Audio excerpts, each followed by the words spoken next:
Many of those with me today have personally known the heartache of a loved one taken by drug or alcohol addiction. I do. Just like millions of American families, every year we lose an estimated 300,000 people to drug and alcohol abuse, and the real number is probably much, much higher than that.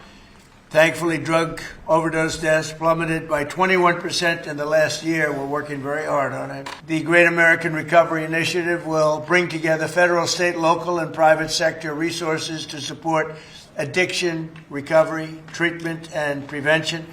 And it will help mobilize the full resources and authority of the federal government to help stop this tremendous plague. Addiction is not a moral failure.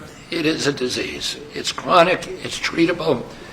And for too long, our nation has responded with fragmentation, with stigmatization, and silence instead of science, compassion, and coordination. Hey, President Trump changes that. With the Great American Recovery Initiative, we finally bring the full strength of the federal government together across healthcare, law enforcement, housing, labor, faith communities, and the private sector to save lives, restore families, and rebuild communities that addiction has hollowed out. President Trump, you've openly spoke about your brother Fred, who struggled with addiction, shaped your life and your understanding of this disease.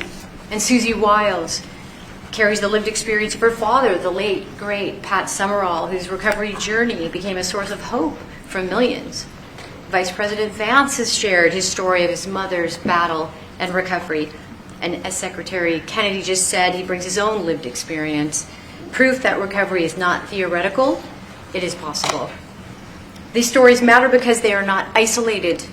They reflect the reality of the over 190 million Americans, that's half our nation, who are impacted in some way by the disease of addiction. And I am one of them. I started drinking in high school, and I was a blackout drinker from the start. For 20 years I struggled, relapsing constantly starting over, constantly trying to stay sober and failing. I want to tell the story about this. So I came to the opioid conference, and the president did not know I was coming because I was invited by the First Lady.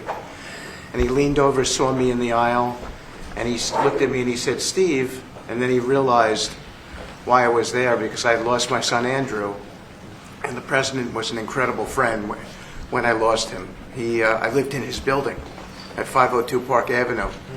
And I remember when him and the First Lady came, and I talked about this all the time. And so he took my hand, and he said to me, "Come on up to the stage and tell the world about your boy, Andrew." Okay. Thank you very much. Thank you very much.